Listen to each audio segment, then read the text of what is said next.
ایک شخص رسول اللہ صلی اللہ علیہ وآلہ وسلم کی خدمت اقدس میں آیا اور عرض کیا کہ یا رسول اللہ صلی اللہ علیہ وآلہ وسلم، میں نے اپنی بیٹی کا نکاح کر دیا ہے اور اسے اس کے خاوند کے پاس بھیجنا چاہتا ہوں۔ میرے پاس کوئی خوشبو نہیں، آپ کچھ عنایت فرمائیں۔ آپ صلی اللہ علیہ وآلہ وسلم نے ارشاد کیا کہ میرے پاس موجود نہیں، کل صبح ایک چوڑے منہ والی شیشی اور کسی درخت کی لکڑی میرے پاس لے آنا۔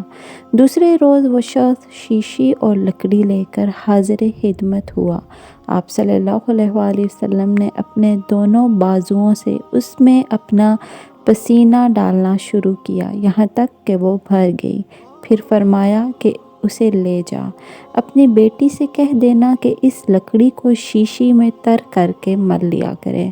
پس جب وہ آپ صلی اللہ علیہ وآلہ وسلم کے پسینہ مبارک کو لگاتی، تمام اہل مدینہ کو اس کی خوشبو پہنچتی، یہاں تک کہ ان کے گھر کا نام ہی خوشبو والوں کا گھر ہو گیا۔